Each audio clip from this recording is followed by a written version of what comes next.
ડેડિયાપાડાના ધારાસભ્ય સમગ્ર ગુજરાતમાં નહીં પણ આજે દેશના વડાપ્રધાનને પણ પોતાના વિસ્તારમાં ફક્ત 15 દિવસમાં લાવવાની આજે ચિંતાનો વિષય છે ભારતીય જનતા પાર્ટીનો.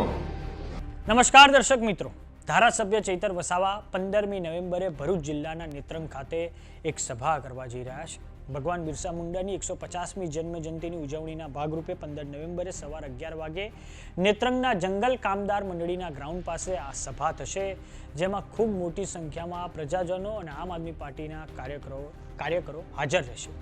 ચૈતર વસાવાનું આ સભાને લઈને જે પોસ્ટર જે છે હવે તે સોશિયલ મીડિયામાં વાયરલ થઈ રહ્યું છે, કેમ કે એ દિવસે એટલે કે 15મી નવેમ્બરે વડાપ્રધાન નરેન્દ્ર મોદી દિલ્હીથી સીધા સવારે 8 કલાકે સુરત એરપોર્ટ પર ઉતરાણ કરશે અને જ્યાંથી સીધા હેલિકોપ્ટરમાં તેઓ ડેડિયાપાડા આવશે અને આ પહેલાં તેઓ દેવમોગરા માતાજીના દર્શન માટે પણ તેમણે જવાનું નક્કી કર્યું છે અને આ દર્શન પછી વડાપ્રધાન નરેન્દ્ર મોદી સીધા ડેડિયાપાડા ખાતે સભા સ્થળ પર જશે. આમ વડાપ્રધાન નરેન્દ્ર મોદી ધારાસભ્ય ચૈતર વસાવાના ગઢ એવા ડેડિયાપાડામાં સભા કરવા જઈ રહ્યા છે 15મી નવેમ્બરના રોજ.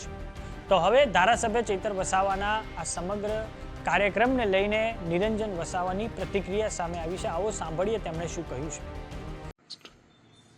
જય જોહર મિત્રો, 15મી નવેમ્બર 150મી જન્મ જયંતિ નેત્રંગ ખાતે થવા જઈ રહી છે. ત્યાં તમામ આદિવાસી સમાજ, સર્વ સમાજનું અમે સ્વાગત કરીએ છીએ. આજે દેશના વડાપ્રધાન શ્રી 30 અને 31 ઓક્ટોબરે નર્મદા જિલ્લામાં એ 2 દિવસ રોકાયા અને આજે દેશના વડાપ્રધાને પણ આજે એમણે 15 દિવસમાં ડેડિયાપાડા જે ચૈતરભાઈનો જે મત વિસ્તાર છે અને ચૈતરભાઈએ જે ત્યાં પ્રતિમા મૂકી છે બિરસા મુંડાજીની, એનો વિરોધ ભારતીય જનતા પાર્ટીએ જે તે સમયે ભૂતકાળમાં કર્યો હતો અને આજે ત્યાં આજે આ ભારતીય જનતા પાર્ટીના નેતાઓ આજે પ્રભાત ફેરી આજે ઢોલ વગાડીને આજે લોકોને આમંત્રણ આપી રહ્યા છે. આજે એ ભારતીય જનતા પાર્ટીનો નાનામાં નાનો કાર્યકર્તાથી લઈને આજે દેશના વડાપ્રધાનને પણ આજે ચૈતરભાઈની નોંધ લેવી પડી. આજે ચૈતરભાઈ વસાવા એ આદિવાસી સમાજનો એ ટાઈગર છે. આજે ઉમરગામથી અંબાજી હોય કે સમગ્ર ગુજરાતના આજે દરેક સમાજના પ્રશ્નો માટે એ લડત આપે છે. હર હંમેશ રાત દિવસ તમામ સમાજની ચિંતા કરે છે.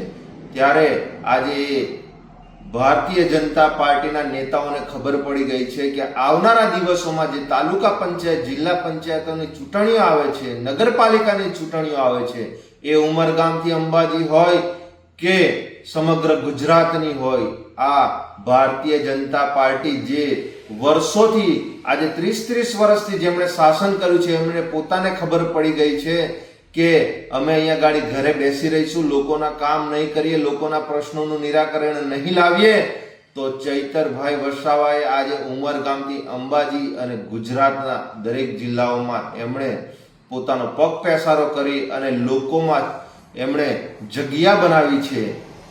એ આજે બિરસા મુંડાનું સ્વરૂપ છે.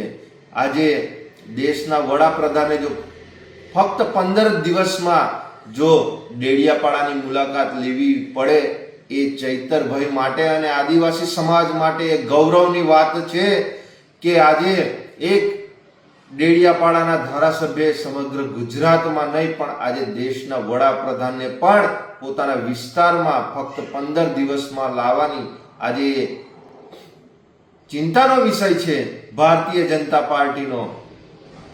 આજે 150મી જન્મ જયંતિ જ્યારે દેશના વડાપ્રધાન અહીંયા ગાડી ઉજવવા આવતા હોય તો એમને પોતે ખબર છે કે ઝારખંડ અને જે રાંચીમાં બિરસા મુંડાજીની એ જન્મભૂમિ છે, ઉમરગામથી અંબાજી ઘણી બધી પ્રતિમાઓ અમારા ટ્રાઇબલ વિસ્તારમાં મૂકી છે, સમગ્ર દેશમાં મૂકી છે, પણ કેમ એમને અહીંયા ગાડી ડેડિયાપાડાની પ્રતિમા જે ચૈતરભાઈ વસાવાએ મૂકી છે ત્યાં ગાડી એમણે આવવું પડ્યું. ક્યાંક ને ક્યાંક અહીંયા ભારતીય જનતા પાર્ટીને ડર સતાવી રહ્યો છે, એમના આકાઓને ડર સતાવી રહ્યો છે. એટલે દેશના વડાપ્રધાન દ્વારા કહેવામાં આવ્યું કે આપણે અહીંયા ગાડી 150મી જન્મ જયંતિ ઉજવે. તમે અહીંયા 150મી જન્મ જયંતિ ઉજવો અમને એનો કોઈ વિરોધ નથી, પણ ખરેખર આવનારા દિવસોમાં આદિવાસી સમાજે હવે જાગવાની જરૂર છે કે ચૈતરભાઈ જે બિરસા મુંડાના સ્વરૂપમાં જે આપણને મળ્યા છે એના સમર્થનમાં અને જે આદિવાસી સમાજ, જે કટ્ટર આદિવાસી સમાજ ના સમર્થનમાં આપણે સૌ બિરસા મુંડાજીની પ્રતિમા જે 150મી જન્મ જયંતિ છે એની ભવ્ય ઉજવણી આપણે નેત્રંગ ખાતે કરવા જઈ રહ્યા છીએ. તો આપ તમામ મારા દરેક સમાજના ભાઈઓ બહેનો, મારા યુવા સાથી મિત્રો અને નમ્ર વિનંતી કરીએ છીએ કે આવો આપણે સૌ સાથે મળીને 150મી જન્મ જયંતિની ભવ્ય ઉજવણી આપણે નેત્રંગ ખાતે આપણે કરી રહ્યા છીએ. તો આપણે ચૈતરભાઈ વસાવા અને એમની ટીમનું મનોબળ વધારવા આપણે ખૂબ મોટી સંખ્યાએ આપણે સ્વયંભૂ ત્યાં જઈએ એવી આપ સૌને દિલથી અમે આપને હાર્દિક આમંત્રણ આપીએ છીએ. જય જોહાર, જય આદિવાસી.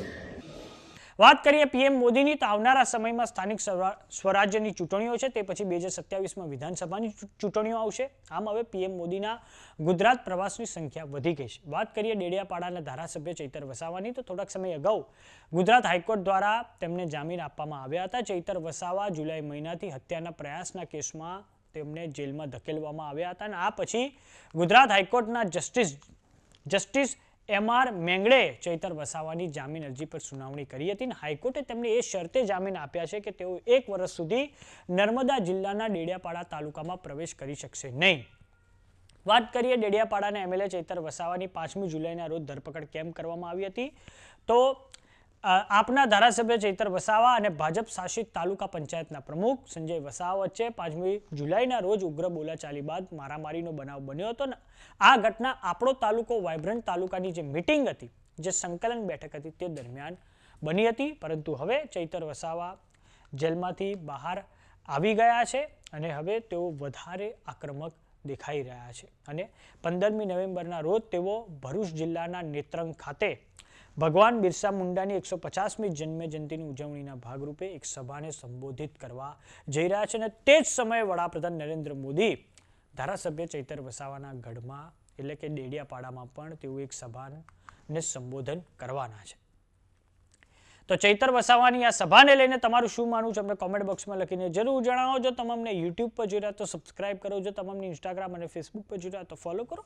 સાથે જ અમારી વોટ્સએપ ચેનલ આવી ગઈ છે, જોઈન કરવાનું ના ભૂલતા. નમસ્કાર.